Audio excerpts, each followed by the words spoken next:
And we're live. Welcome to Earful of Dirt, the Major League Rugby podcast. Thank you guys so much for joking with us. No, that's what Liam was doing right before we came on air. Thank you for joining us. I'm Corey Munson, coming to you live from Iowa. I'm joined, as always, by Aaron Castro down in Arizona and Liam Madigan-Freed in Texas. Josh Fredlin, our moderator, is over in the comments section, hanging out on YouTube, so be sure to hit him up with your questions and comments during the show. With all that said, fellas, how's your week been? Not too bad. Not too bad at all. Raced down in Florence, Arizona. Probably my fastest run ever off the bike, so I would say overall recovery and stuff from my accident last year is pretty close. But I would say I still have some numbness in my shoulder that appears when I work out pretty hard. So not really confident enough just yet to get to, back on the pitch. I am thinking Aspen Ruggerfest. Maybe I can drag the Poach to play Aspen Ruggerfest in September. Well, best of luck to you in terms of getting on the field. I'm currently missing the national championship to do this podcast. And don't get me wrong, I love being around you guys. I love talking for you fine people and entertaining you and bringing you news about rugby. But god damn, would I love to be at a frickin' bar right now. Other than that, I've had a pretty good week. Got some work done with the Sabre Cats. Obviously, a pretty tough loss coming home from Glendale. What else can I say? I guess I'll tell you later in the show. Well, I had a pretty crazy weekend. Last week I found out I've got a new job, so I'll be moving to Des Moines, Iowa's capital city. We call it the big city around here. And so I spent Saturday looking for an apartment and found one. So yeah, amazing. Found an apartment in one day. That has literally never happened to me. So yeah, I'm very envious, dude. I went through hell looking for an apartment down here in Houston at one point, and there's tons of housing down here. So yeah, I just got lucky. Right place, right time, I guess. So somebody was watching out for me. For those new to the podcast, I guess I'll tell you a little bit about us instead of talking about our housing issues. We are Earful of Dirt. We spend each Monday night discussing news, rumors from Major League Rugby, the United States Professional Rugby Union. It's a chance for us to talk through the issues, hear from the league, its players, team leadership, and check in with our rugby friends from across the U.S. With all that said, Aaron, you got the rundown for this week. Tell us what we're talking about. Oh, about that. So Seattle does Seattle things to Utah.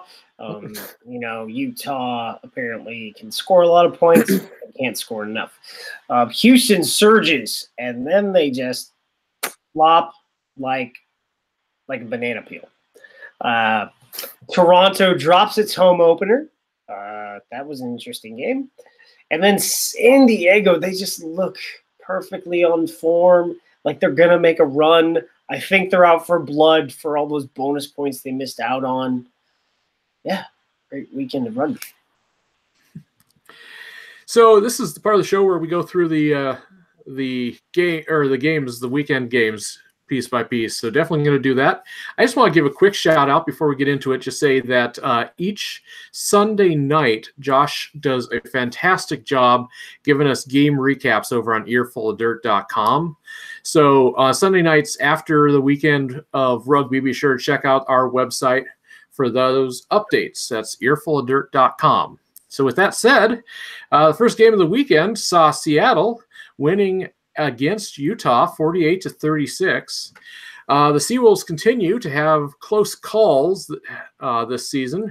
They were trailing 22-17 at the half, but managed to outscore the Warriors 31-14 in the second half to come away with the victory. Liam, talk to us. That's something that I can do, Corey. That's something that I can do. Again, for Utah, it's one of those games where they succeed in looking really good, but they don't exactly get a whole lot accomplished. It's been a huge problem for them this season. They're definitely a team that has a great degree of talent, but unfortunately, in terms of finishing games and putting it all together, there's just something missing there, and it's really unfortunate. Utah, 5.4 meters per pass, deadlocked with Seattle at 5.4 meters per pass.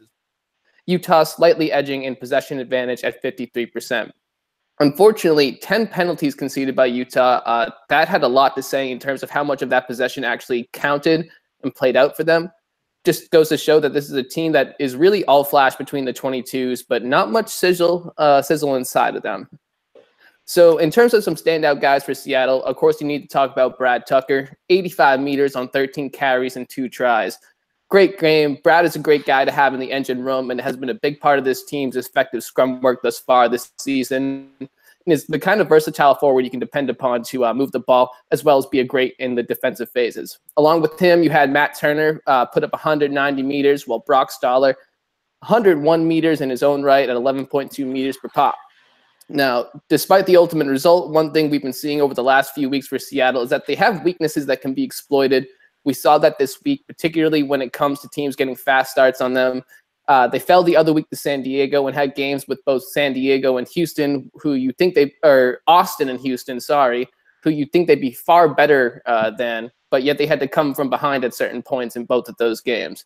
So do I still see Seattle as a playoff team? Absolutely. Do they have problems they need to fix if they want to sustain a championship run? Definitely. So like I said last week, the guy you want on the pitch to start at 9 is the Iceman Phil Mack, period. Hell yeah.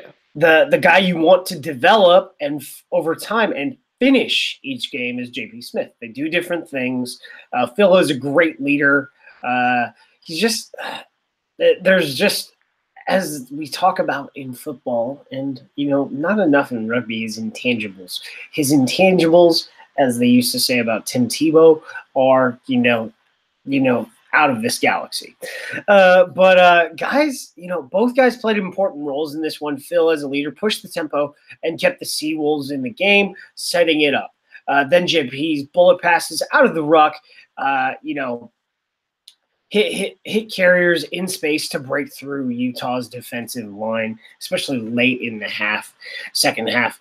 So funny stuff about scrum time, and this is where I'm probably way too nitpicky. So I don't think Kellen Gordon has ever played tight head prop, but that happened. This was a really weird one. Early on, the judge, Justice Sears Duru himself, came on, and Ali Khalifi was on with him. And then I want to say 5 minutes later, Kellen Gordon came back onto the pitch and played tight head for, I want to say, 40 minutes, maybe a little more, until he was replaced by Tim Metcher. I thought scrum-wise, this really played well for Franco Vandenberg, because Franco Vandenberg has been getting beat up by the likes of Tim Metcher and Paddy Ryan and Charlie Connolly and Jamie Deaver when he plays the tight head position. Like those really good scrummagers, he's kind of lost the battle. But Franco had a really good game, and I wonder what it would have been like if Metcher had the whole game. But hats off to Franco for showing some improvement and out-scrumming Seattle here. And he did some great stuff in the loose. These days, I'm really paying a lot more attention to what props do with the ball in hand, especially when you have – we'll talk about Paddy Ryan later, but a guy who's that good of a scrummager and then just, goes to town on people. So Gannon Moore produced okay. Since being capped, but wasn't really too high on him coming out of the ARC. But how did this guy, not make being capped back in 2015 when he was in camp? If you look at his production since he's come back from the ARC and for the Warriors, he's going off the rails. He is kicking ass. I want to say he had 190, maybe it was over 150 meters made this weekend. He's just a beast. He as far as that knock on back up 12 or 13 to go in behind Campbell or Lasike, or if one of them is injured, to start in either the inside or outside center position for the way we like to play. Gannon Moore is a guy. He's a bad man. Bad man. So Tim O'Malley really had a great game. For all those wondering, he's Eagles eligible. He's counted as a domestic player in the league, and he's a Kiwi. So that's a great find by the Utah Warriors to find someone who is, I think he has a U.S. passport or something like that, but he's counted as an American, which is great for them when it comes to foreign player slots. But as an inside center, he's a great distributor. You really, without him, as a center pairing, Tim O'Malley and Gannon Moore, they produced on the weekend. I think total it was just shy of 300 meters made between the two of them and their teamwork there. His boot is really good, but he also scored a try too. So he's a really dynamic guy in the midfield. He's a real big distributor. So he's the kind of guy that could probably be slotted into the current construct as a fullback or join that stable of 10s behind Aj McGinty. But he can play. But as Liam said, that Utah's doing a whole lot of stuff. They ain't getting a whole lot of results. You know who else never doesn't disappoint? Let's say that. Houston was up in Glendale this weekend. Fuck you, Corey. Go on, and you can managed to lose. Simmer 44-52 against the Raptors. So I guess just logically, if a team goes up 32-0, you'd think the match would be pretty much over at that point. I thought it was. Well, so did I, not going to lie. Well, it's just the luck of the SaberCats that it wasn't the case here. After earning 2 penalty tries, Glendale yellow card, and going up 32-0 in the first 35 minutes, the SaberCats then proceeded to get outscored 52-12 in the final 45 minutes of the match, finishing things off 52-44. Aaron, I don't know, man. Yeah, you take this one first, man. To lessen the pain of Liam, let's talk about this one. So breaking it down, Houston played the possession game early on with Sam Windsor kicking for 217 meters on 6 kicks, and also the box kicking game of Connor Murphy, 14 kicks for 293 meters. Also had some kicks in play as well. But so that possession game, and they forced Glendale to play to their strengths very early on. They kicked the ball basically to the corner, and then they went to scrum time. Analysis. I looked at that roster. So Brendan Daly is a true 4. He can play 6, and he can be very dynamic when he has the ball in hand, and he can plow through people. But he's a 4, and he is big. He put on some weight throughout last year so that he could be a big and powerful man. I say this because I stood next to him in a bar, and he flexed his bicep. It was big. But were you looking at his biceps to begin with? Did you ask him to flex his bicep, or was it a reaction? Was he like, "Oh"? Well, no, it was I was like, "Man, dude, you look like you've gotten bigger." And he was like, "Yeah, they told me if I wanted to compete for the Eagles again, I needed to put on 30 pounds." And he put on 30 pounds, and he was built like a brick shithouse before, and he is built like a brick shithouse now. Brick shithouse, an even bigger brick shithouse. He's a bigger brick shithouse now, but he's a big man. But he's a true 4 compared to William Monroe, who is smaller than him by a good margin, and Luke White, who has definitely leaned down from last year. Luke, I need you to go back to loose head prop. I don't know who said be lock, but you're either playing 6 for me or you're playing 1 for me. You got to make a choice. Just your technical skills as a loose head prop are very much needed. Aaron Castro says so. So Luke, you better get on this, man. I don't see much choice at this point. Yeah. So,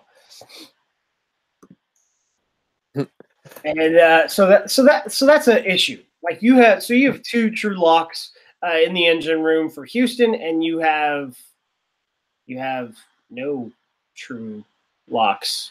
You have flankers playing in the engine room for Glendale. But that's not everything. That's not the only reason. Those dudes, Blake Rogers and Kalepi Fafita, they were getting their ass beat because their form was off, their hand usage was off. Like they were getting beat, period.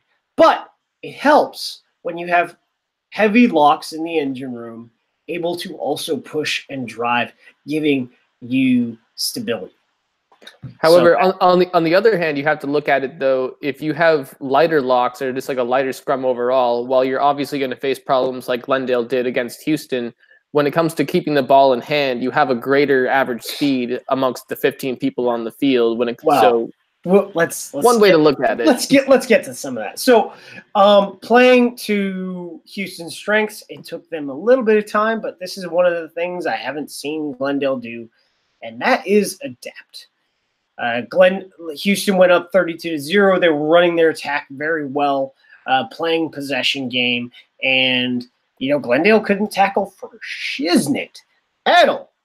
So I thought this was about to get dangerous because the ref was gonna good old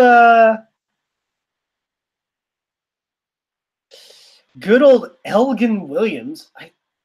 Was that Elgin's first game? Josh, maybe have you seen that guy ref before? I don't.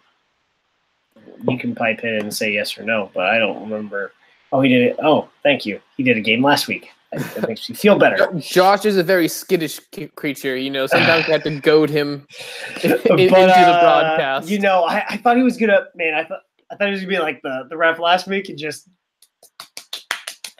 issue cards to the Glendale front row, like he's throwing money at the club. And he didn't. They didn't get too bad.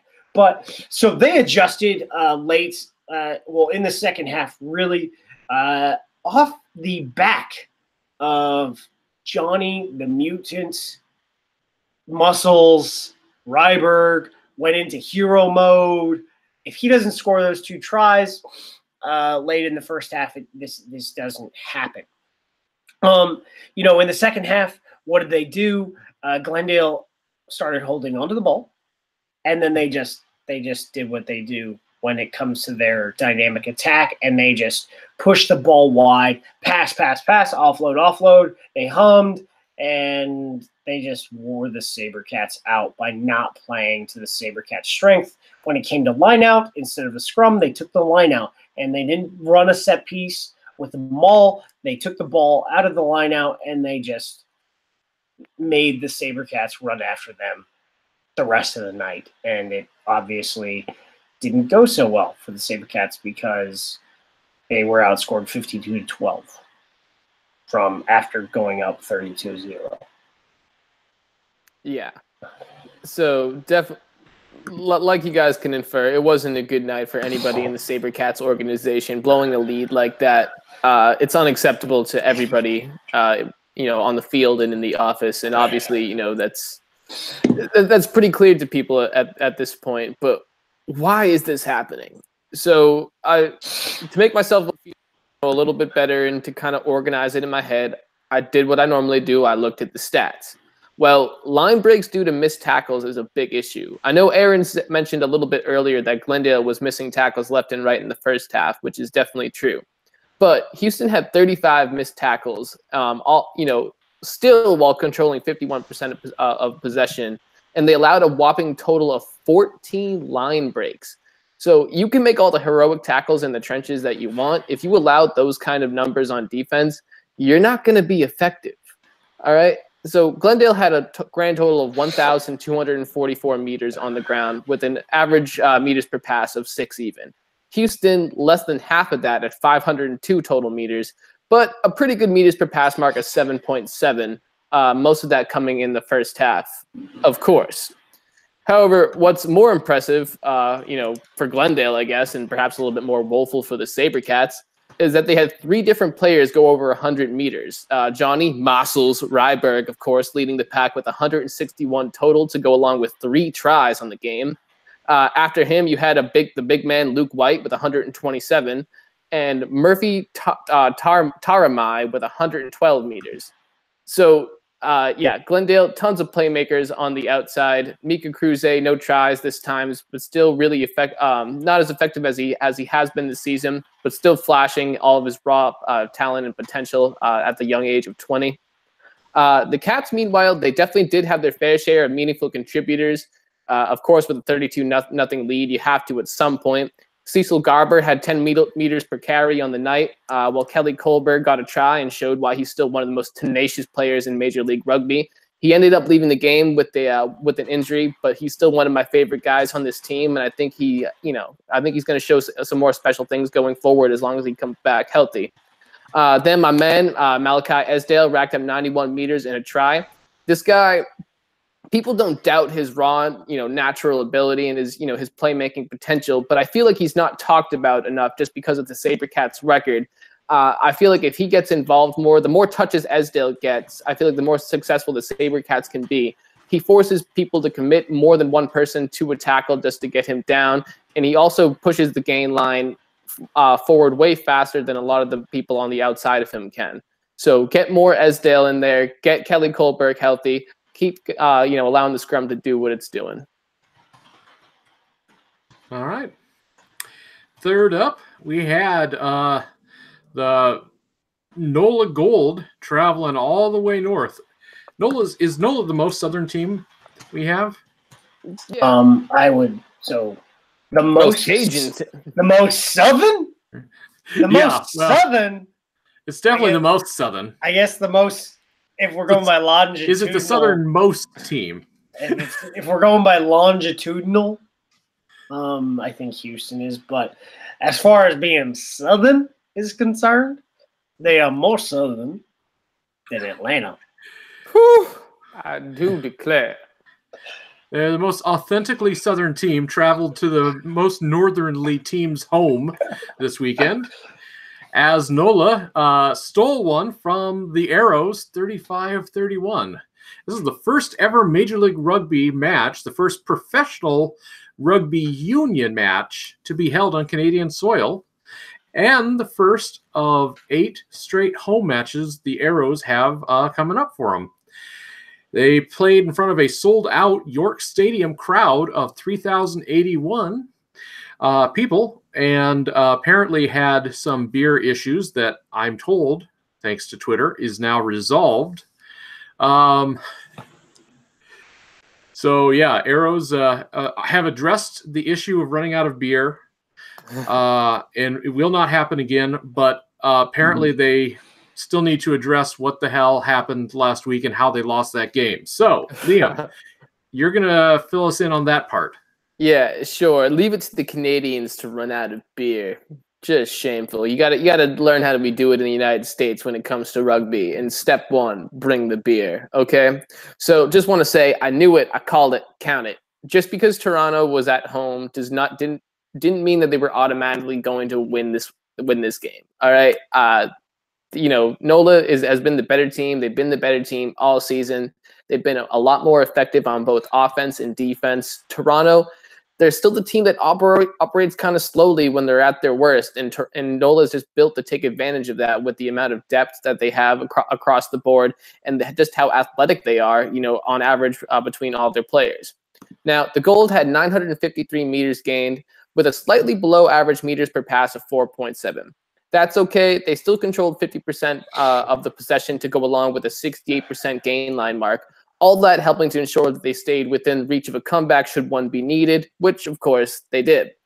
If you look at the individual parts of those stats, NOLA, just like Glendale, saw 3 different players go over the century mark in terms of meters gained, those being Tristan Blewett, Colin Foley, and JP Eloff with 126, 113, and 106 meters respectively. Oh, and here's something that will shock you. Tristan Blewett scored a try. Shocked. What? Yeah, I know, right, dude? No. Tristan Blewett scored an intercept try. Yeah. That's color me shocked. I think I need to look at my notes. I think it's like half of his tries are off intercept.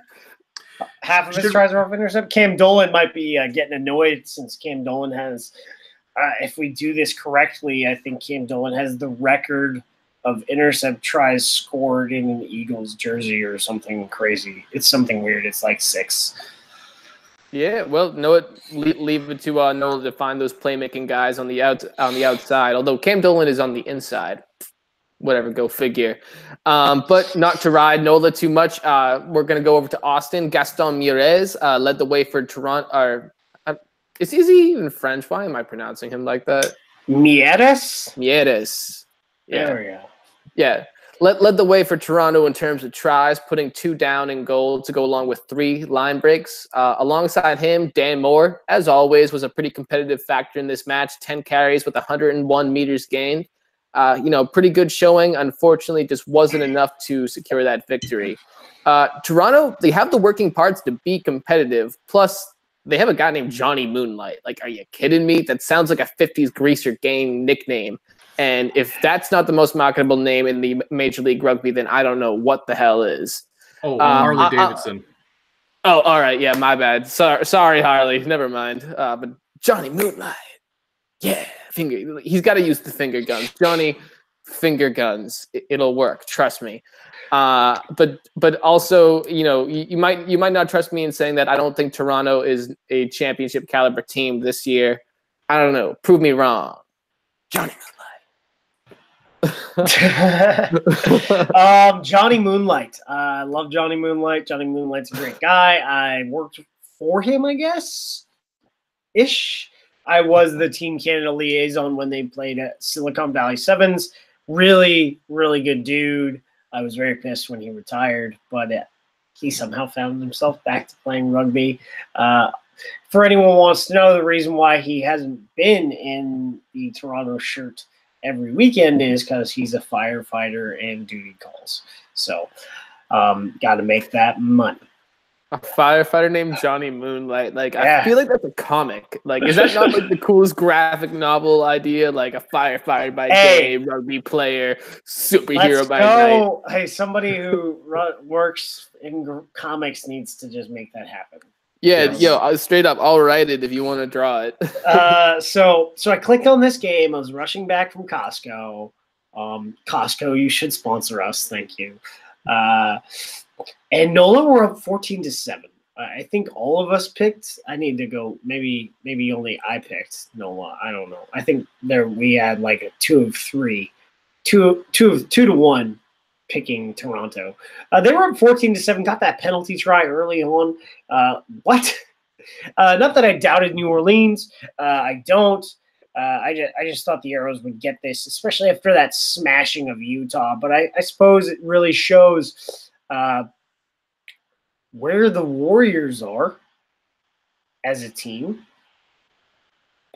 versus where the Gold are as a team. But the Swamp Donkeys know how to get it done. What the fuck? Did you say Swamp Donkeys? Yeah, the Swamp Donkeys. They got it done. This sounds like something like in middle school. You're like, do you know what a Swamp Donkey is? And on that day, Johnny Moonlight was defeated by the Swamp Donkey. Yeah, this girl gave me a Swamp Donkey. What? Man. Right when I'm trying to clean this up, we go dirty. So Tristan Blewett, man on fire. He, every other game, intercept try. It is what he does. If you're going to make a long pass, be prepared for him to steal it and make you pay. Although the goal won this thing, it was contentious a very long time. Toronto had some exceptional players, specifically Shepard, just being, a lunch pail guy, and then Lucas Rumball, who led the league in tackles this week. Oh my God, 26 tackles. Tucker had 24, so he had some competition in the Seattle Seawolves lock.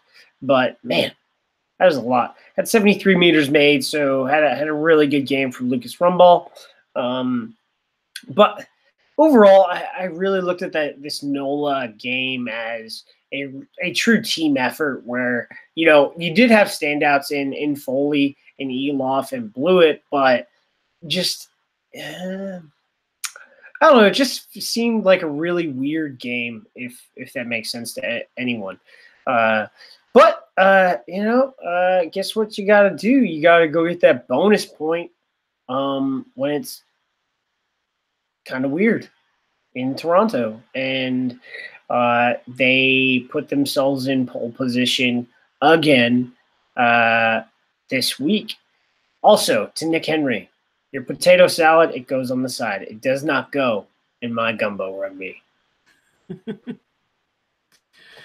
All right. Thank you for the culinary tip, Mr. Castro. Appreciate it. Oh, I guess there was one thing I wanted to talk about this game a little bit more. I would say that NOLA squandered a lot of possession, because one of the things we've seen with teams that just kick the other team's butt is pass differential and meters made. So there was an almost 300 meters made difference, but the pass differential is crazy. They had 75 more passes than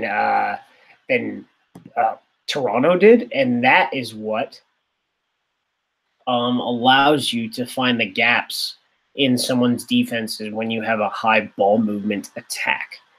Also, when you're forcing the other team just to make that many tackles, it's going to wear them out, and especially even if you turn the ball over, those offensive phases are going to be stymied just a little bit from a big excursion of energy from all those defensive phases. Very good. Any other thoughts on this one, fellas? Now let's keep it rolling. All right. Last up was San Diego, who had no problem taking care of Austin Elite, and that was 45-15.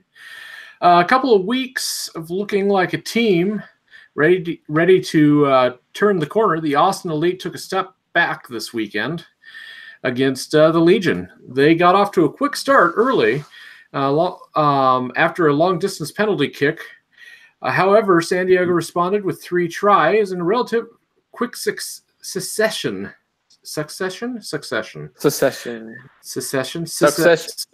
Yeah, succession is when you leave the union. It's succeeded. So, yeah, succession. Yeah, succession. Oh, my gosh. Quit seceding from the English language, please. Yeah, I'll try. Aaron, you better help me out because it's going downhill quick. Tell us about the game. So what do you want to know? San Diego's roster is the best in the league right now, bar none. We're going to get into a preview about that because they're going to go kick someone's butt next weekend. But Sunday night, I wanted to see Austin take another step. They didn't. Did they take a step back? I don't know. But I do know. So we all saw what San Diego did to the Seawolves. We saw the intensity that they brought against that game. I don't think they brought that same intensity against Austin. They never left second gear. They just throttled Austin. It was some child's play, Scrummaging didn't really matter. It wasn't a contest. It was kind of fun watching Juan Echevarria get pissed off.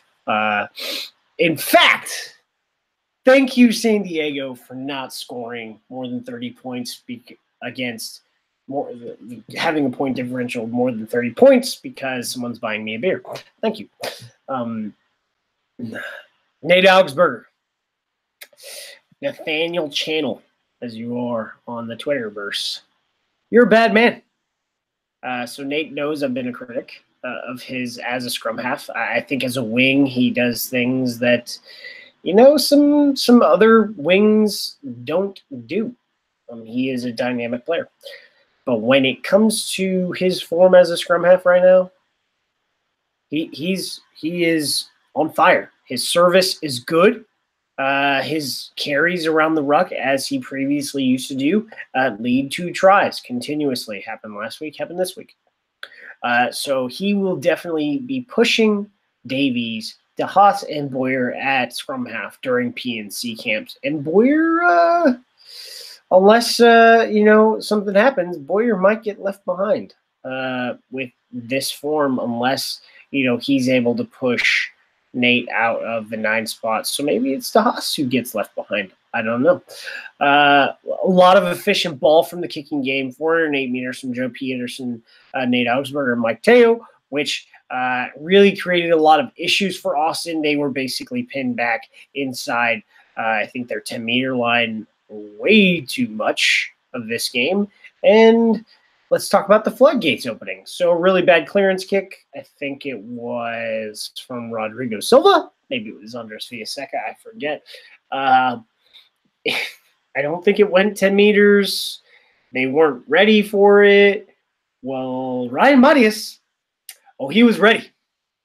He snagged it, waltzed into the try zone in the second quarter, and it just they just kept playing the possession game, kicking for possession, and just scoring a lot of points. Surprisingly, this could have been worse. Or unsurprisingly, this could have been worse. I know we talked about Psalm last week, but he wants that 6 jersey for the Eagles. Talk about a guy who has really developed just this season alone. He is playing like a maniac. Click clack. Can you hear us coming? I think John Quill is being sent a clear message for who could start at blindside flanker. I think it could be Psalm Wuching right now, based on this form. Most definitely. So yeah, I'm gonna say this week after week until I'm proven wrong. And I don't see this corner that Austin is supposedly supposed to turn around coming anytime soon. They still make way too many mistakes, and for every possession that looks really good, they have 2 more that remain stagnant, or they end in a turnover or a penalty. And I just haven't seen the improvements that are going to stop that from happening consistently every single game. Surprisingly, Austin split this game pretty evenly in terms of possession, 49% to San Diego's 51%. But you want to talk about territory, San Diego may as well have set up shop in Austin's end of the field with a total territory mark of 64% compared to 36% from Austin. Meanwhile, as you might have expected, San Diego vastly outgained Austin in meters, 798 compared to 543. San Diego had an average meters per pass of 5.9. Austin, meanwhile, below average at about 5.1. Lots of standout players in this game, particularly for the Legion. One guy you have to mention, though, as Aaron already did, is Ryan Matias. Ryan finished the night with 105 meters on 8 carries for an average meter per carry mark of 13.1. Also throw in a try in there. This guy has now been the Legion's most consistent performer for 2 whole seasons. To give credit to the elite, though, Lerone White had himself a pretty good day, scoring a try along with a 6 point. Except for the 3 penalties he conceded against Patty Ryan. Yeah. Well, F off. To give credit to him, though, he had a 6.5 meter per carry mark on the night. He's a rough and tough player, despite the penalties, he conceded against Patty. He often forces teams to commit more than one player to him in a tackle, which opens up stuff for his teammates. Definitely something that you can develop around for the Austin Elite. San Diego still on my list to make the playoffs, though. Yeah, I think they're out for blood when it comes to bonus points. They know what they have to do. They know that, especially based on this Glendale bonus point win in Denver, they know that they cannot just take 4 points from wins the rest of the way, and I think they're going to make people pay. Fair enough. The other game this weekend was the exhibition match at the Cara Cup, where the Free Jacks faced off against Munster. Did any of you guys have an opportunity to see parts of that game? Unfortunately, I was only able to watch highlights of it, though. There was a few good ones, and obviously, this is a game that you definitely can't say it's a blowout. We've had MLR teams lose games in a much greater fashion than this, and yeah, so this definitely has given me hope for what Boston's outlook is going to look like for 2020. Yeah, so the Free Jacks did come up short against Munster, yeah, it was Munster. It was 1938 was the final score on that one. Aaron, did you catch anything? I did not have a chance to get it. I heard, I'm a bit surprised at the score line. It seems you went on the under, and both Liam and I went on the over on that. But good for them. That's a really good result overall, I have to say. Absolutely. All right. So getting to those results from last weekend, this is the part where we get to torture ourselves with how bad we are at picking the winners. Starting off the first game, Friday night, Seattle took care of Utah, 48-36. Aaron, you had Seattle by 10. Good call. Liam had Seattle by 9. Also a good call. Corey had Utah by 2. Not a good call. You're very bad at this. Yeah, man. I am so bad. Electricity Pig would be disappointed. Oh, Saturday we had Sabercats at Glendale, and that was 44-52. Glendale's in Glendale's favor. Aaron, you had Glendale by 10. Liam, you had Houston by 6, and I had Glendale by 15. So I thought I was going to be sitting pretty on this at the end of the first half, man. Like, damn. Yeah, I think we all did. Hey, not gonna lie. So if there's ever gambling in this sport and we don't work for sporting organizations, you could have made a bunch of money if you only bet the first half, Liam. I could have, and not saying that I condone illegal gambling, but there's always avenues for which I could do that. It's like the guy who goes and puts $100 every year in Vegas on the Iowa Hawkeyes winning the National Football Championship. It's probably not going to happen in his lifetime, but who knows? Weird things have happened. Yeah, you never know. And the one time it does happen, that guy is going to be sitting pretty. Believe me. One more game to go, though, where we can see how bad we are, or how bad Aaron is, actually, in this case. Hey, this one makes me feel good. Hello. Look at only one of you got close to the differential. I was the closest. So, but I got the wrong team. So Sunday we had NOLA beating the Arrows 35-31. Aaron, you had Toronto by 3. Liam, you had NOLA by 11. I had NOLA by 6. So good job on us for picking the winners there. And then Sunday night, the late game was Austin Elite at San Diego. And I don't think anyone expected anything different on this one. So 45-15 was the final score on that in San Diego's favor. Aaron, you had San Diego by 7. Liam had him by 12, and I had him by 20. Finally, for that Munster game, where Munster lost by 19. Munster won by 19. I apologize. Against the Free Jacks. Aaron, you had 22. Liam, you had 21, and I had 12. So you guys were, you were right in line. So good on that. Then, of course, we cannot. Well, actually, let's go ahead and shift that down right below. Aaron, you want to talk us through standings real quick? I'll just hit that score line. Not really to talk about it, just for the D1 Elite Final, Lindenwood Lions beat Life University Women 36-19. So if you haven't caught that game, it was on USA Rugby's YouTube channel, and it is free. Clap it up, free rugby. Yeah, man. It would take a pretty awful person to make people consistently pay for rugby, especially just club rugby. Hey, Aaron, can you give us the 2-second analysis on that? Was Lindenwood's win there a surprise? Is that about what folks were expecting? Well, Lindenwood is, I think this is their third title in 3 years straight, but they won. They did the double last year in 7s and 15s, so they were the defending champions. Life University, it was a rematch from last year's game, so it was a grudge match per se. Life University went up early by 2 tries, and then Lindenwood just sort of they flipped the switch and they went to town. Very good. All right. So back to MLR then. After 11 weeks, what are our standings? So guess what, New York? Even with a bonus point win this weekend, which we'll get to that prediction soon. You would not overtake NOLA in the standings because you would just be 1 down. Sorry. So atop the standings, 7-2 with 38 table points is NOLA Gold. Second on the table. This is where it gets funky. With 33 table points, you've got the 5-3-2. So they played more games than New York.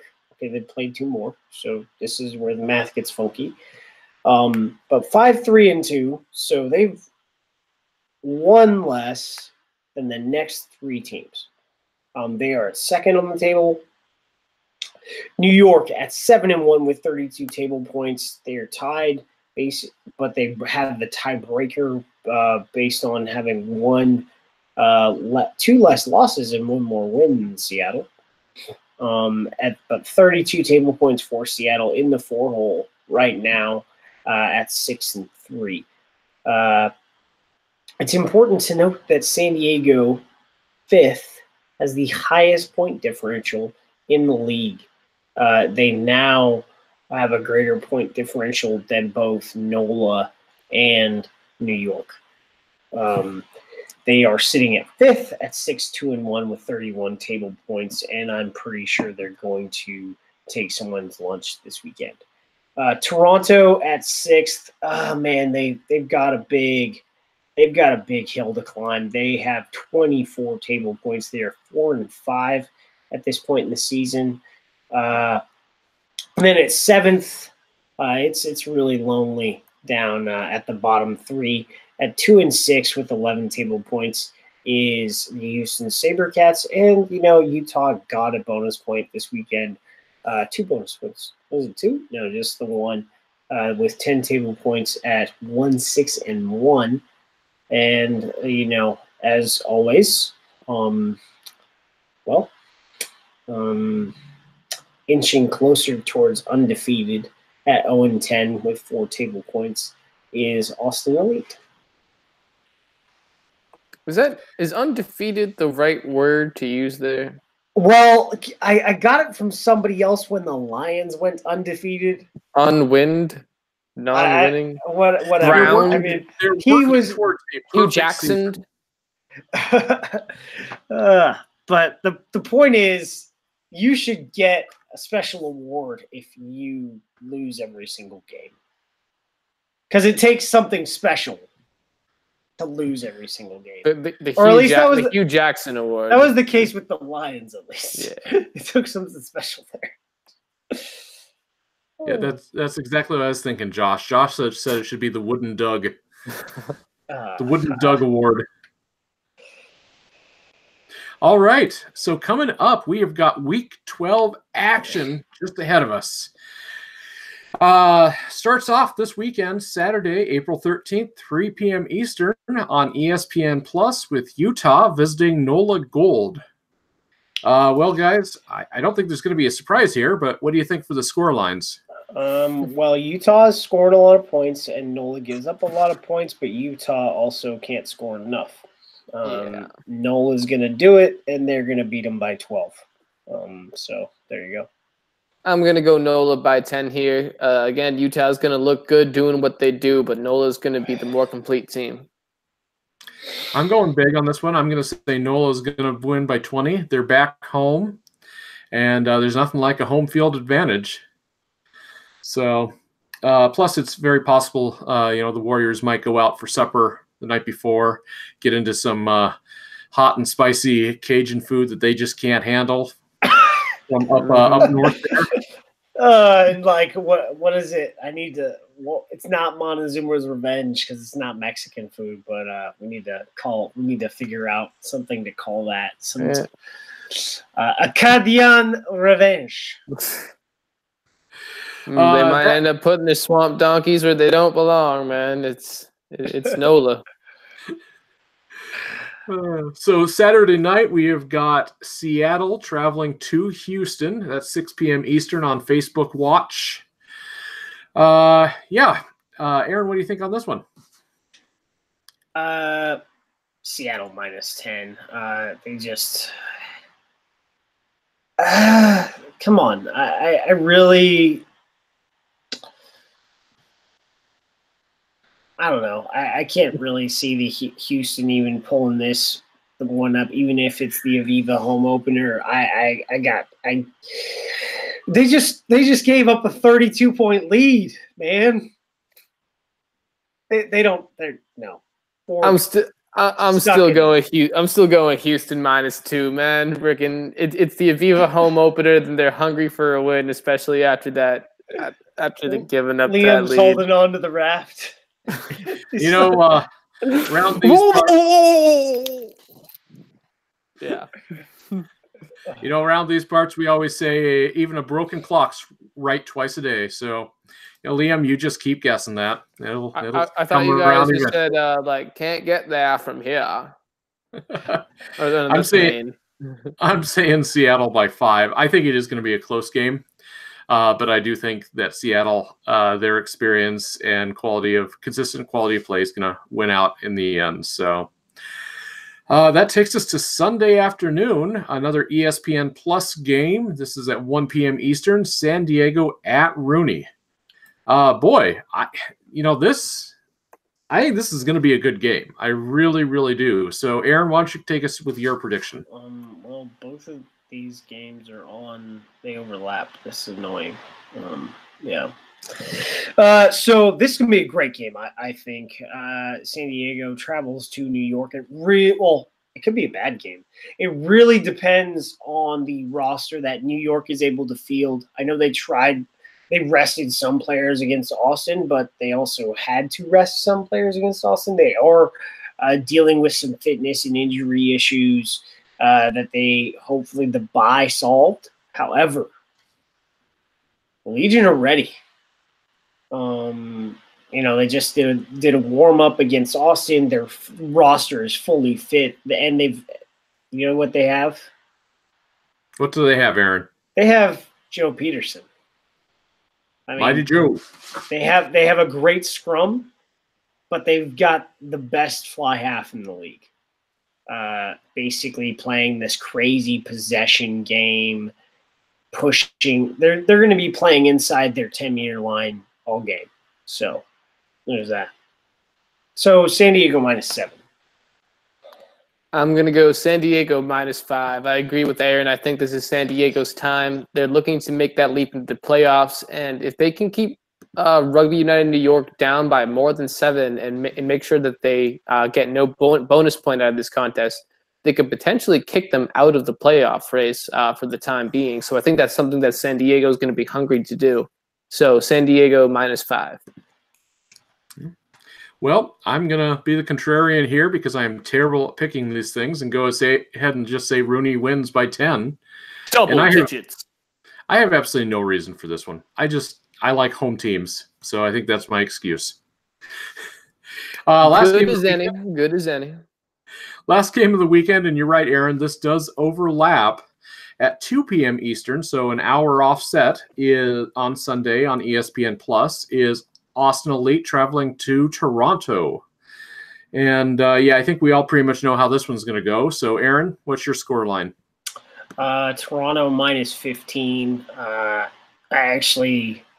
I was looking at this one thinking that Austin would – it was possible if they had an okay game against San Diego, but they did not. And Toronto, they don't. They definitely don't want to be 6th, so they're going to be aiming for a bonus point. So there you go. I'm going to go Toronto -11. I think this is going to be a comparatively competitive match. I'm not too impressed with either of these teams overall this season, but I think Toronto is the better cumulative team here. So, yeah, Toronto -11. And I'm going Toronto by 14 on this one. So, yeah, I think it's going to be a pretty good thumping. So apparently yeah. we were asked if we wanted to change our NOLA predictions because there's an 80% chance of rain. I'm sticking with mine. I'm good. I might even put it up like when I go into Super Brew and make the pick. But I'm good. New Orleans they're gonna win. Just think about this. It does not rain in the desert. True. Yeah, pretty much. So, think about that one for a minute. Yeah, Aaron, but for some reason you live in a place where people decided it was okay to have a civilization, despite the crucial fact that there is no sustenance. We get plenty of rain between June and August, man. We got them storms and shit. Like it. all I gotta say is, people say it's a dry heat. They say that. They are idiots because they have not been here from mid-June. It's hot. From mid-June to the end of August, when the monsoon is cranking and it gets up to 120 and you step outside, it's hot, but it's like 50% humidity and your shirt just is soaked. Oh, I'm sorry. Hold on a second. 50% humidity? Yeah, 50? But it's not 120 in Iowa. So you go back into your hole. It is often 95 to 100 and about 90% humidity. I'm happy for you, but add 20 degrees. Just add 20 degrees. See, what happens is the corn sucks in the moisture and then releases it on hot days, making it even humider. Is humider a word? More humid than it would normally. Well, maybe we should stop giving farmers ethanol subsidies. So, for those keeping track at home, this is a drink situation because we have gone off on a long-winded conversation having nothing to do about rugby. I should say, as the atmospheric science is a pretty big major at NVU Linden, so I just want to say it doesn't get that very humid in New England, but it gets cold. So, yeah, I guess that's what I bitch about. So the other game this weekend, of course, is the final round of the Cara Cup, where the Free Jacks will take on Leinster. And that is Saturday, the 14th at 5 p.m. Eastern, and those have been showing online. So if you want to stream those or that. And I don't think any of us think the Free Jacks are going to win, but why don't you guys talk me through your picks on this one? So Leinster is the best first side in Ireland. So they have a crazy schools competition. So we're talking about their A side and their club system. So I think, by close, I'm going to go with -20 for Leinster. I'm going to go with Leinster -14. I think the Free Jacks have been showing themselves to be pretty competitive, and I think they'll keep this one, close in terms of what we're expecting the talent disparity to be. I'm going to go big on this one and say the Free Jacks are falling by 30. I agree that they have definitely been improving, but this is going to be a tough one. So, yeah, I think they're going to finish out of this one with a whimper, not a great battle cry. So, we'll see. I'll probably be wrong. Bean sound, baby. Never underestimate. Boston strong. Fuck right. All right. I think it's about time we take some questions from Bob. What do you guys think? Yeah, I'm down. All right. First up, we got T. Adams. Which MLR players do you see on the Eagles Rugby World Cup roster this year? You're rough. God, yeah, I should type out Rugby World Cup. Saul Mooching. I think he might even start 2 games, maybe 3.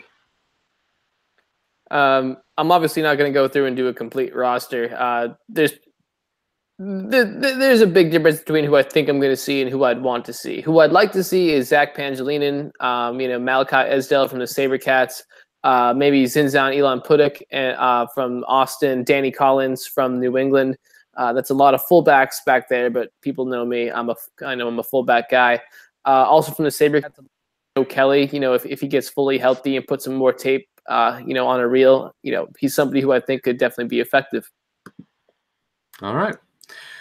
LL Rugby 1, and this is if I'm reading the last one was rough, this is going to be worse. With the Chicago Fire of MLS on a path to complete a buyout from their current home in Bridgeview and moving back into the city, and the MLL folding their Odets team, do these locations raise red flags for the league to move into? The Fire Stadium could be scaled down to a more reasonable 5,000 to 10,000 seats. So I'm totally in favor of an Ohio location. I think the Major League Rugby would do really well to expand to more locations in the Midwest. However, Ohio is really big with Tiger Rugby, and from what I understand, Tiger Rugby has a big stake in Rugby ATL. So I'm not sure how that will work out in terms of the rugby culture there. But I'm sure fans would still love to see a professional team. So the way that would work is they don't have a stake. Is that they are contracted to operate or partnered with whatever it is to operate the thing. So Paul Holmes, he's free to do whatever he wants to do because he lives in Ohio, and he does not. James Walker is the Tiger Rugby person that is employed to do the operations for Rugby Atlanta. Whereas Paul Holmes, he's talking with some people in Ohio, and from what I understand, the package is good. Maybe there will be an Ohio team very, very shortly. But so I just saw that Chicago Fire are looking to go back to Soldier Field. I was hoping they were looking to build an interior, smaller stadium, but it looks like that's not going to be good. So if the stadium's available, you can definitely scale it down and to go for it. Unless, when there is a Chicago team, we're talking year 5 and present teams have to move to bigger locations, and then you really don't have to scale it down because you're telling teams they need, 12,000 capacity. Yeah. Fair enough. Bobby Digital 24. When does Houston dump their coaching staff? And Liam, I'm swearing you off this question. Just don't even participate. Aaron, what do you think? When the owners decide they want to make a change, I'm over this question. Whether it's in regards to Utah or in regards to Austin, because we've done the analysis, we've made the punditry, and I don't know the details of the contracts. And speaking from a legal perspective, getting a master's in sports law, yeah. But speaking from the legal perspective, it's all about contracts. So if these 3 coaches have fully guaranteed contracts, it may not be worth firing the coach mid-season, because they still have expertise that you could hopefully use. And if you've made the investment so far, you're gonna hitch your horse to that wagon and hope that your team improves and you make your decision at the end of the season. But way too long of an answer, but when the owner wants to. If the owners want to keep their coaches and they think that they will turn next season, then that's what we'll see. Well, Aaron, you may be tired of this question, but I kind of want to take a crack at it. I've got some thoughts. What a jerk. Yeah, I know, right? First, I think if the change does happen, it's going to be on the off season. I don't see any reason, especially more than halfway through the season at this point, to dump your entire staff right now. But my thing is why I hear this constantly about Houston, but and maybe it's out there and I'm just missing it, but I don't hear this as much about Austin and Utah. Oh, shush. You hear it about Austin every week. Maybe less about Utah, but I read everything. All three, it's pretty loud. It was just, this person just happened to not include those three because this question comes up like every other week. What is Austin going to fire their French coach? What is Utah going to send their under-20s coach back to Kiwi land? It's like, spend more time on Reddit and you will see the noise. Wait, what's Reddit? Oh, God. It's why we can't have nice things, Corey. That's what Reddit is. It's true. It takes everything that's beautiful and pure in this world and destroys it. Yeah, I don't know. Stick to Tumblr, kids. It's a safe space, especially now. Okay, so anyway, that's my biggest thing. I think if anything happens, it's going to be on the off season. I don't see anything happening right now. So moving along, SD Yeti, is Toronto still a contender or slipping into pretender mode? Now, I guess my question to that is, were they ever a contender? Yeah, I gotta agree with you, Corey. There was a lot of preseason hype around them because of the Big Blues connection between all of the players, not to mention the countless capped Canadians. Does that mean they were ever truly a contender, or they were just a flavor of the month? I'm not sure. Well, they're kind of like San Diego. They need a lot of bonus points. San Diego's a hell of a lot closer, but I think it's mathematically possible, but that's going to be tough. Pretender it is. And last question of the night comes from our friend CJ. Happy CJ wants to know, does the MLR have plans to deal with the referee situation? How do we up-level our refs? Where do our refs come from? And how do we get them more experience ASAP?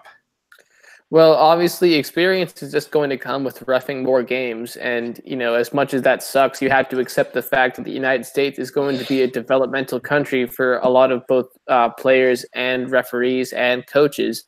And we're just going to have to take some of the punches that come along with that. Now, there's also things like clinics that referees can be exposed to with bringing in foreign referees to run said clinics. We can also send referees abroad to get more training in leagues that are a little bit more fast-paced and a little bit more strict with their rules. There's a lot of things that you can do, but there's not going to be any one quick fix that's going to make 2020 miles ahead of where we are right now. So we have like two high-performance national panel center refs in this country. Scott Green, baby. There are like a few more that are on the A-level panel, but you don't see them reffing MLR. You only see Derek Summers and Scott Green. So let's just put that into perspective. Paul Corbier is not on the A panel, by the way.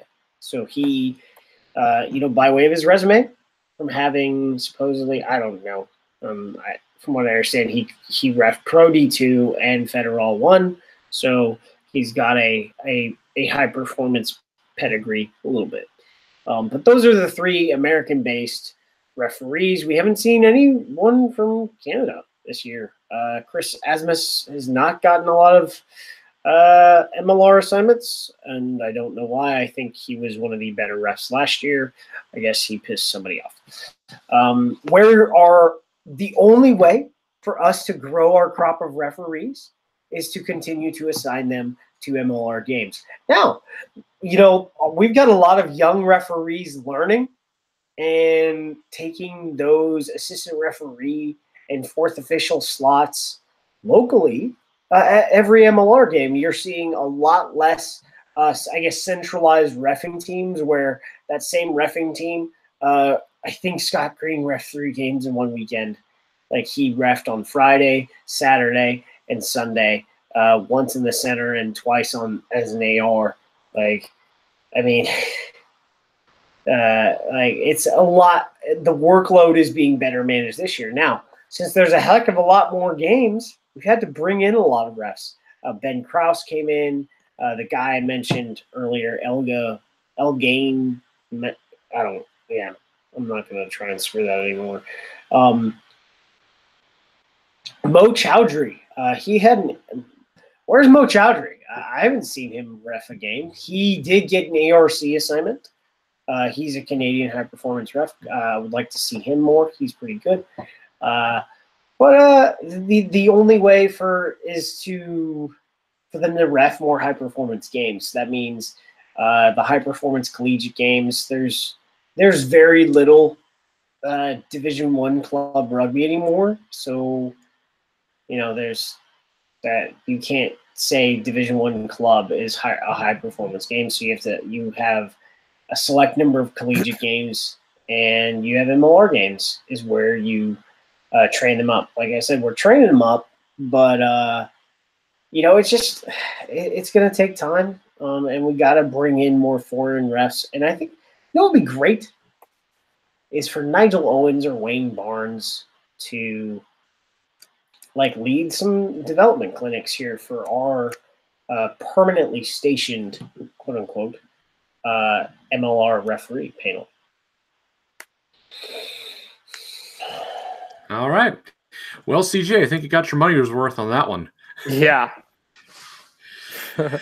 I think we're done. I think there's a basketball game with about 3 minutes left that we need to get to. Straight up, man. Audi, fucking, you want to? I'm sorry, man, for the F word. Audi 5000. Yeah. Just. Hey, there's a disclaimer. I work for Major League Rugby. I work for the Sabercats and the West Houston Lions. Our opinions do not represent the views of our employer, and we're out. Press the button. Love you all. See you later.